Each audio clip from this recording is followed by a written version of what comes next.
Hi guys, it's Kaylee Gunner and you're watching Bay Area Sports Wrap.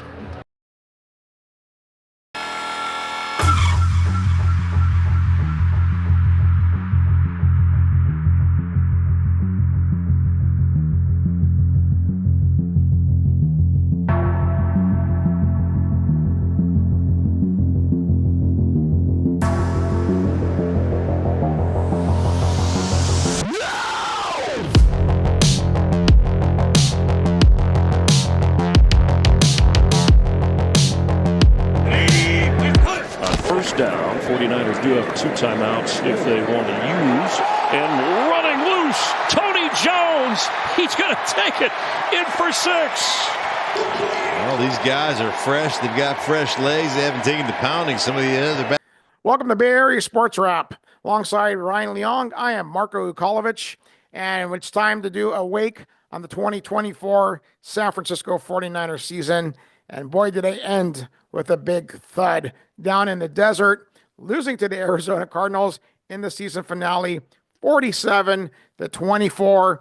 And wow, look, they didn't have Brock Purdy in this game. They had Joshua Dobbs starting, making his only start of the season. But it didn't matter who they had at quarterback, Ryan.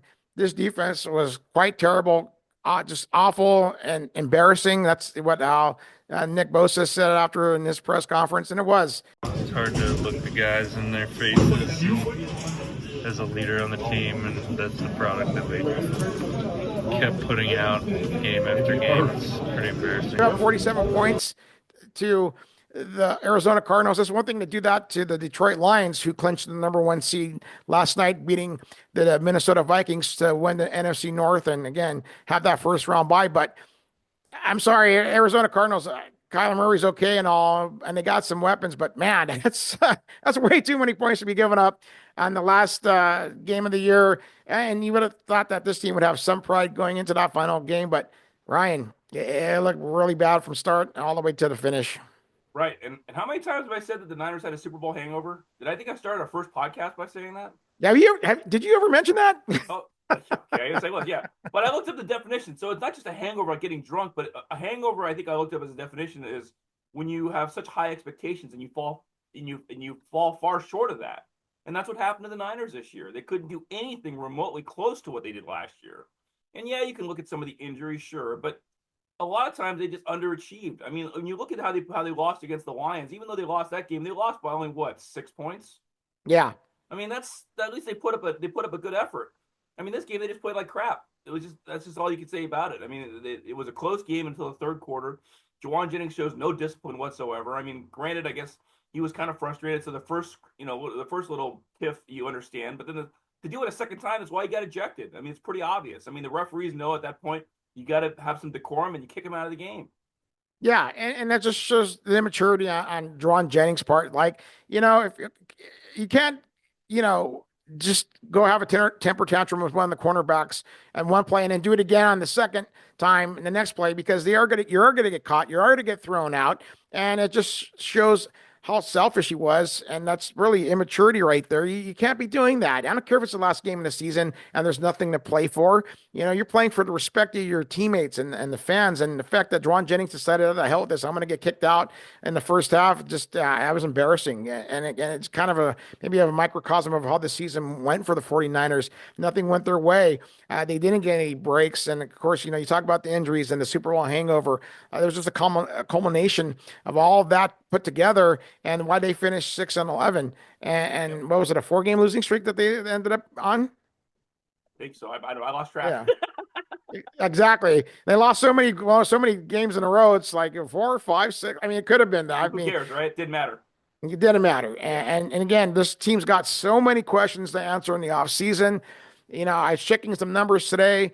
They're going to have 9 draft picks. In this draft, they got a compensatory pick in the 3rd round because they helped D'Amico Ryans get hired as a head coach. And so with those 9 draft picks, George Lynch is really going to have to, I think, use them all. They only have a little bit less than $68 million of cap space going into this free agency season. So that's not a lot when you think about it, because if they do spend money to give Brock Purdy that extension, which is going to cost somewhere between $40 and $50 million, You got unrestricted free agents in Dre Greenlaw. I'm pretty sure they're going to want him back. Javarius Ward is a free unrestricted free agent. He talked earlier today when they were cleaning out the lockers about he got PTSD from the death of his child, and he hates even coming to California, him and his wife, because of what happened, and so he might be gone. And so with that only that much money to spend, there's got to be some priorities there. And what I want to know is what John Lynch, who he's going to consider as priorities during this offseason. No, you're right. I mean, there's so many question marks. I mean, they didn't have guys healthy. I mean, Drake Greenlaw, you could almost say that the hangover started during the Super Bowl itself, because that's when Greenlaw got hurt, and it was so weird the way he got hurt. I think he was just trying to jump off from the sideline, right? And he just tore his ACL doing that or whatever. Yeah, he was just hopping up and down. He was Down. really excited to get back in on the next defensive series, and that's when it erupted on him. Yeah, that's crazy. I mean, and the Niners they really did have they really lacked a lot. And I think I talked to some other people in the media when I was at the Warriors game on Sunday night, and they were just saying how the holdout by Ayuk didn't help, Trent Williams holding out didn't help. Those things actually help fracture a team, and the Niners were a fractured team this year. I mean, literally and figuratively, a fractured team. So I don't know. I mean, all I know is I'm just thankful to God that I don't have to cover any more Niner games this year, because it was getting ridiculously bad, and I almost actually wanted to go visit a friend to go see that game in Arizona. I'd have been really pissed if I'd gone. But I'm glad I thought otherwise, and I save my money until maybe go March, see my same friends, stay with them, and go see some spring training baseball. That's probably a little more fun. Yeah, for sure. I don't think anyone had fun if you were rooting for the 49ers yesterday. No. That 47-24 loss. And again, a big, huge thud to end the season. And again, I just think that they're going to have to pay Brock Purdy. And I'm sorry, you saw Joshua Dobbs, and what other veteran quarterback is out there that's really going to improve the 49ers? It's not going to be Aaron Rodgers, okay, whether he stays with the Jets or not. I'm sorry. That guy's 41, and he saw what he did even when he was healthy this year. It was not much, okay? Right. That's why the Jets have the record that they do, and that's why they're not going to the playoffs. So you got to pay Brock Purdy. Maybe not what his agent's going to want, but you got to pay him to be your starting quarterback, because he's still the best option to give that team the best chance to win. You got to bring back Dre Greenlaw. Again, when that guy's healthy, I mean, he was hurt and he still made plays out there and was, a catalyst to that defense. So imagine him when he's going to come back 100% healthy next year. You can't let him go. So I just look at and then you got questions on the offensive line. With Trent Williams out, the offensive line was not that good, and that's why Purdy was hurrying to a lot of throws. That's why the running game wasn't able to get going late in the year. So again, a lot of question marks there. What are they going to do in the secondary? This would be the biggest offseason of John Lynch's tenure with the 49ers, because if he doesn't get him back to being atop of the NFC and especially the NFC West, then he's not going to have a really good offseason. I'm going to rate it as a failure if he can't get some pieces to come in with what the guys who are coming back healthy next year. Yeah, I agree. I mean, the only thing I can add to it, because you espoused on it so well already, is the fact that I think Kyle Shanahan, I give this guy one more year. If the Niners don't make the playoffs next year, I'm sorry, man, this guy deserves a pink slip. I don't know what else to say about him. I don't think he inspires his team the way he should.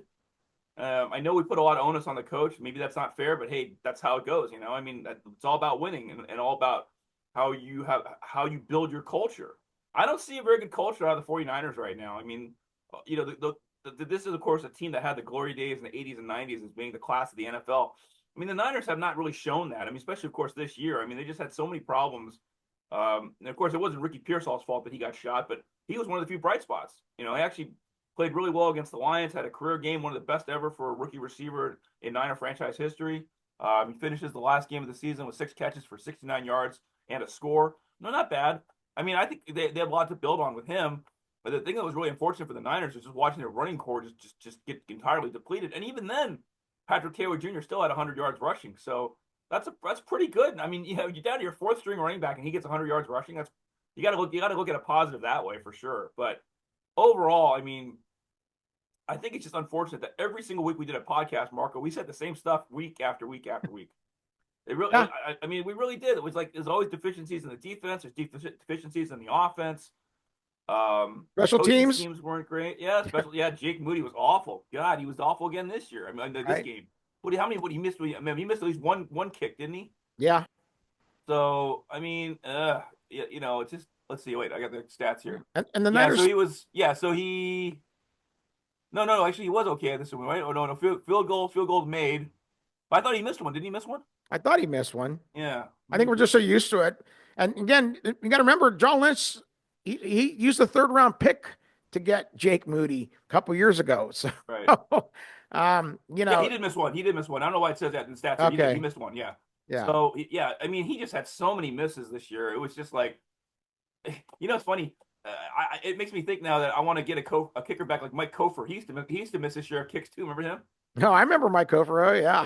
Yeah. Well, he was better than Jake Moody. I'll tell you that much. Yeah, I know. So Mike Kofor. Yeah, I miss him. Early 90s, right? He was Yeah. a kicker like 92, 93 around that time. Yeah. After Ray Wershing did his stint with the Niners in the 80s. So yeah. Yeah. Well, I was feeling nostalgic, this afternoon. I think I told you I was trying to get myself in shape for the new year. We'll see how long that lasts. But I went over to Kezar Stadium, had a look at 5 sections of candlestick seats that they have on either side of the grandstands. That's just so Nice. cool, man. They kept those seats around, Which Very I bought cool. a pair, by the way, for my own home use. I'm waiting for what's called seat feet, so I can move the seats around anywhere I want. But those seats are still comfortable, man. I tell you, you sit in those seats and you're like, man, you feel like you're back in Candlestick. That's awesome. No, and I had so many great memories at Candlestick Park growing up as a kid. I mean, I love sitting there despite it being freezing cold and the wind and all that, but that's what made Candlestick Park Candlestick Park. Yeah. It gave it that home field advantage that the Giants and the 49ers both had home field advantages because of that. So, yeah, it's unfortunate that stadium's gone, but. Oh, yeah. I used to always love going there with my dad. We'd get a Polish sausage that was guaranteed to give you gas. Guaranteed. Oh, yeah, of course. I always got a chocolate malt, even though, like you said, you're freezing your ass off. I was like, hey, Dad, I want a malt, right? So you always got a malt. Oh, God, the chocolate malt, those carnation chocolate malts were the greatest thing ever back then. I'm telling you, man. And then the Harry M. Stevens hot chocolate was quite a big hit too. Remember those? Yeah. Oh, yeah. So No, I love the food at Candlestick. Yeah. Okay, that was my cathedral growing up, because if I went to the Giants game, let's put this right. I'd rather go to the Giants game back when I was growing up than say go to an amusement park. That's how much I loved going to the baseball games, especially at Candlestick. They just had that aura, that atmosphere about it that you don't get with today's stadiums anymore. No. And what I really love too is until Peter McGowan's group came in, when you wanted to get some concession stands, man, it was the same few options, right? It was a cheeseburger, a hamburger, a hot dog, a Polish sausage. I mean, that was it, man. And that was it. It was Fresh the basics, rice, man. that was it. None of this crap they have now at Oracle Park, where it's like, oh, let's go get sushi or let's go get let's get a lobster roll, man. Lobster roll, yeah. Let's get all that crazy fancy shit. I mean, come on, jeez. Anyway, yeah, ridiculous. Well, yeah, and I know we digress here on about the old ballparks and how our experiences were back then, but again, you go to Levi Stadium and you don't get that. There's no nostalgic feel there. There's nothing like that. It's kind of a bland stadium, Well, the most nostalgic feel you're going to get is go to the museum. That's your nostalgic feel, exactly. Which is nice. It is a nice museum. I am still a little disappointed that I think you have to pay to get into the museum. I think season ticket holders can go for free. I think. I didn't get a chance to go this year. We were so busy in pregame, as you know, Marco. The one thing that's interesting is when we cover all these Niner games, time goes by very quickly. We can get there 3 hours before kickoff, and before you know it, it's kickoff. Yeah, and you feel like you've only been there 30 minutes, and it's just all. That's how it's been. I mean, the whole drill, even from the time we get you get your credential, you get in the press box, you get in the line for food. You eat a little bit, you go down the field, you try to get some video for pregame, and then but like you said, before you know it, man, your time's up. It's like, wow, it's over already. But other sports we go to, not quite the same. I mean, you can go to a Giants game, and I'll tell you, 3 hours feels like 3 hours. Yeah. Oh, for sure. And I've known that I've gotten there early, just to kind of, go on the field and hang out. But then you go in the press box and you're just kind of twiddling your thumbs. Yep. You're like, when's first pitch going to happen? Yeah, when's first pitch going to come? It's too bad that, I mean, again, we're going to digress, but it's okay. That's how bad this last Niners game was. We're trying to avoid talking about the Niner game. Right. I really missed the Borders bookstore they had. Now they have that Lucky Strike super overpriced bowling alley, but I missed when they had the Borders bookstore. Could educate yourself a little bit, Yeah, no, it was when that ballpark first opened in 2000, really about to 2010. It was just, it was nice just to walk down there, and there wasn't all this gentrification yet, and it was really cool. But that's just the way it is. The times change, and so does everything else, I guess. Yeah, no, I hear you. I mean, like I said, so getting back to the Niners, I mean, we know what's in front of them. Now it's a matter of can they go out and do it? I mean, and are they going to have the same problems that the San Francisco Giants are having, where maybe they can't get the free agents, maybe people don't want to come out here to play because I mean, let's face it, Levi Stadium is not old, but it's kind of almost like a middle-aged stadium, even though it's only 10 years old, right? I mean, you got these other Right. places like the Viking Stadium's great. What else is a new stadium that's really nice? Like I heard the Mercedes-Benz in Atlanta's really nice. Oh yeah, You right, right, know, right. And then even though you have places though, even though you have some older places like obviously the Superdome in Louisiana, right, Lambeau Field, of course. I mean, Green right. Bay Packers. I mean, that's another place people like to go to.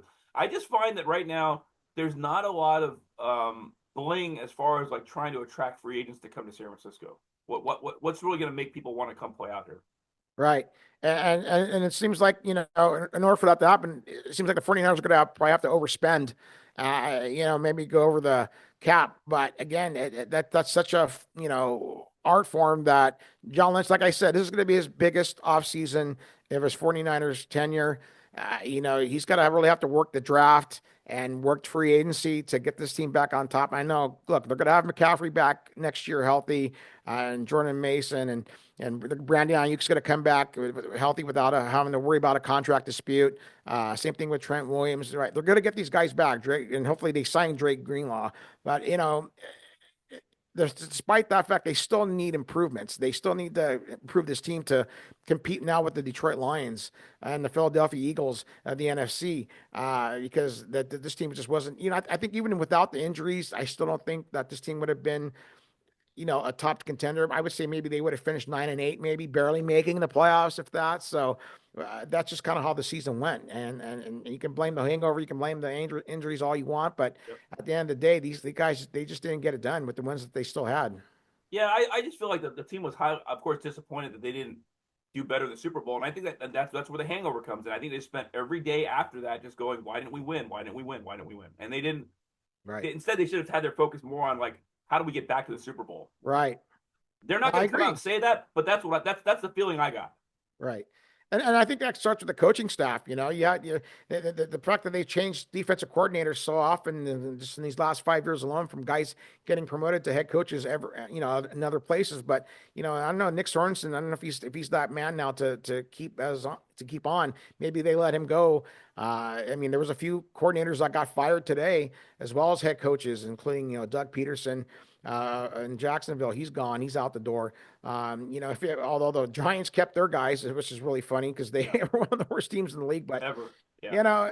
it goes to show you today was Black Monday for a few people, and maybe further down the week or next week, we might see some more firings and letting go of personnel. We'll see what happens, but yeah, Kyle Shanahan definitely has to be on the hot seat going into 2025, no matter what John Lynch does, because at the end of the day, he's in charge of this team, and it's up to him to get his team ready to play week in and week out. And I don't believe he did that a lot this season. All right. So going forward, then, since obviously this was the last Niners game we had to talk about again, thank God. Next week, Marco, I say we should talk about maybe recap some of the NFL playoff games from Wild Card Week. Oh, definitely. It's got to be a fun wild card week with all the matchups that are happening Saturday, Sunday, and Monday. So I definitely look forward to watching all those and definitely doing a recap of that for sure. Okay. And real quick with the Las Vegas Raiders, they finished 4-13. They got the number 6 pick in the draft. And, Antonio Pierce talked today, like he's still going to be in charge of that team, whether he is or not. We don't know. And Raiders got a lot of questions, and they got to improve that quarterback position for sure if they ever want to be competitive in that really crazy AFC West, where all 3 teams except for them made the playoffs this year. So a lot of questions to be answered. Should be a really fun, interesting offseason, but definitely looking forward to the playoffs next week, my friend. Yeah, yeah. And lastly, a couple of weeks we spoke to our friend Cam Inman, who was nice enough to give us a copy of his book, chronicling the history of the 49ers. We'll get Cam on, I think, in about 2 weeks. I think he asked for a 2-week break. He deserves it. Yeah. The fact that he had to cover that team for 18 weeks is brutal. Every day, yeah. Yeah. For sure. And I'm looking forward to getting him on, and that should be a fun podcast with him as well. So, all right, sounds good. All right, so that'll wrap it up here from San Jose and San Francisco. For Ryan Leong, I'm Marko Ukalovic. Please like and subscribe to our YouTube channel, where we keep giving you great content up and down throughout the week. And remember, this is Bay Area Sports Wrap. Started out was win, loss, win. Couldn't quite get a rhythm going with all of the injuries without McCaffrey. But a 47-24 victory for the Cardinals, who go to 8-9. You're watching me, but you need to be watching Bay Area Sports Wrap. Bay Area Sports Wrap on YouTube. Like and subscribe, and there's a good chance you might get to heaven.